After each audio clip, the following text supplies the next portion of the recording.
இதற்கு முன்னாடி பழனியப்பன் நினைக்கிறேன், அவர் போட்டி போட்டே இருந்தார், வெல்ல முடியலை. ஸோ அப்படிப்பட்ட இந்த சூழ்நிலையில் திமுகவுக்கு மிகப்பெரிய ஒரு சவாலாகவே இருந்துட்டு இருக்குது இந்த விராலிமலை. விராலிமலை வந்து ஃபிக்ஸ்ட் ஆயிருச்சு. அது வந்து விராலிமலை வந்து புதுக்கோட்டையை பொறுத்த வரைக்கும் விராலிமலை அப்படின்னாலே விஜயபாஸ்கர் தானா அப்படின்னு ஒரு பேச்சு வர ஆரம்பிச்சது. திமுக கழகத்தில் அதை பற்றி ரொம்ப கடுமையாக அலசியிருக்காங்க.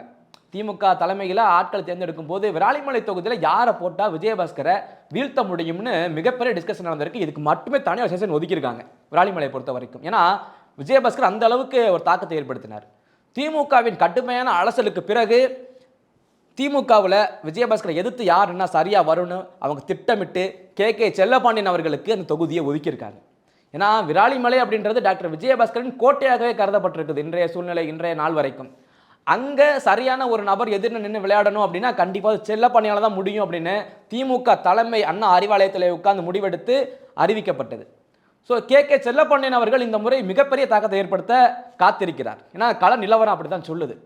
ஏன்னா எவ்வளோ பெரிய ஒரு ஆண்டு சரித்திரமாக இருந்தாலும் ஒரு காலத்தில் சரிந்து தான் ஆகணும் அப்படின்னு சொல்லுவாங்க. ஸோ அதுபோல் அந்த விராலிமலை கோட்டையை விஜயபாஸ்கர் அவர்களிடமிருந்து கைப்பற்றுவதற்காக செல்லப்பாண்டியன் அவர்கள் முனைப்புடன் செயல்பட்டு கொண்டிருக்கிறார்.